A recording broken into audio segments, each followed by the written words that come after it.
À medida que aprendemos, modificamos a estrutura do cérebro. Todas as partes do cérebro são ligadas por estes feixes de fibras nervosas que se cruzam como linhas telefônicas. Cada vez que repetimos uma ação ou palavra, a conexão que estamos usando torna-se mais forte. Então, conforme adquirimos novas habilidades ou conhecimentos, literalmente reconectamos nosso cérebro. Essas reconexões tornam os humanos notavelmente flexíveis naquilo que podem aprender. É uma razão do nosso sucesso como espécie. Essa reconexão ocorre dentro do lobo frontal, é a parte do cérebro que pensa.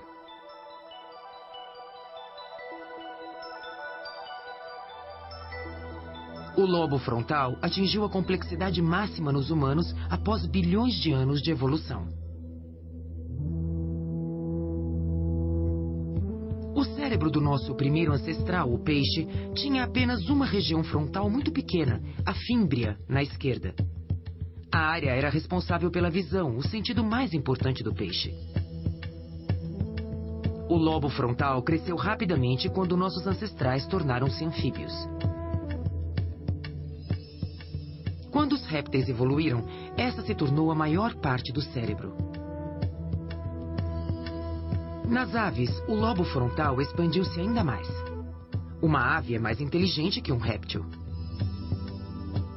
Nos primeiros mamíferos, o crescimento do lobo frontal e da inteligência continuou, até que nos humanos a superfície pregueada do lobo frontal predomina.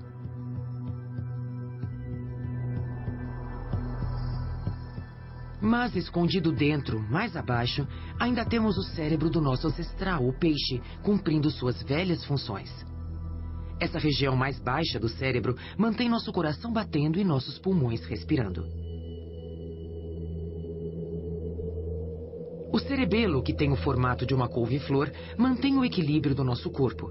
O cerebelo humano é o mais complexo no reino animal, talvez devido ao fato de ser mais difícil equilibrar-se em 2 pernas do que em 4. Sem o cerebelo, teríamos de nos concentrar para ficar eretos e para dar cada passo.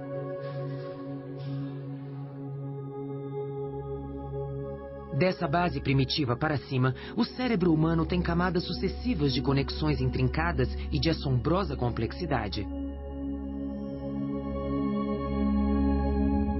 Nessas camadas está escondido tudo o que nos torna indivíduos: emoções, memórias, aspirações e pensamentos.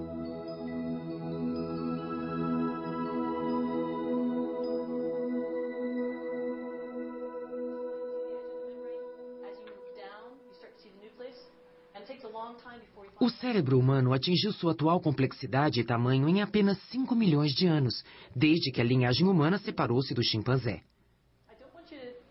A história da evolução do cérebro é revelada através de alterações no crânio.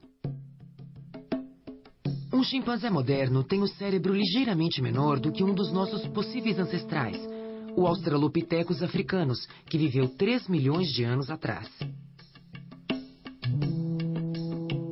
Há 2 milhões de anos, um humano com um cérebro maior surgiu. Esse povo fez as primeiras ferramentas. Datando de 500 mil anos atrás, este crânio humano alojou um cérebro 2 vezes maior que o primeiro Australopithecus. O Homo erectus havia dominado a arte de usar o fogo. O cérebro humano atingiu o atual tamanho 130 mil anos atrás, mas levou outros 100 mil anos para alcançar a capacidade mental que temos hoje.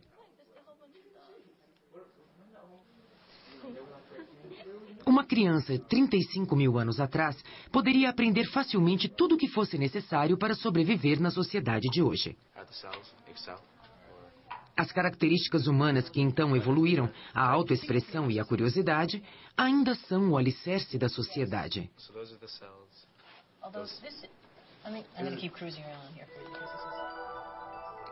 A quantidade de células nervosas do cérebro multiplicou-se imensamente nos últimos milhares de anos. O cérebro corria o risco de superar o crescimento do crânio, mas foi salvo por um engenhoso trabalho de geometria.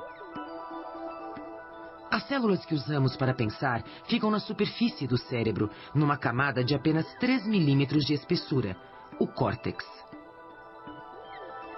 E uma superfície maior pode ser comprimida num tamanho menor através do enrugamento.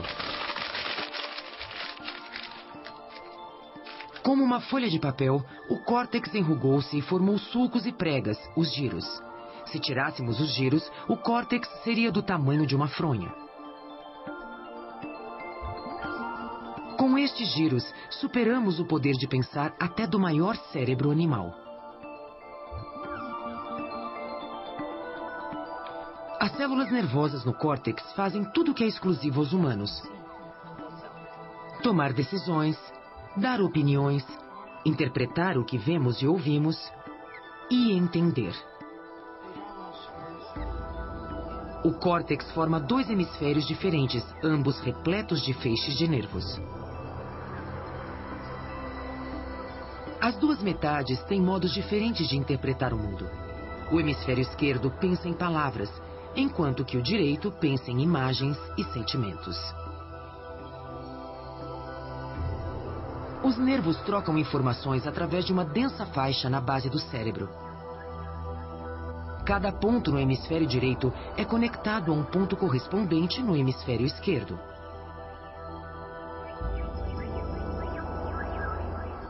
Se a palavra água aparece no hemisfério esquerdo, então o hemisfério direito tem uma imagem de água.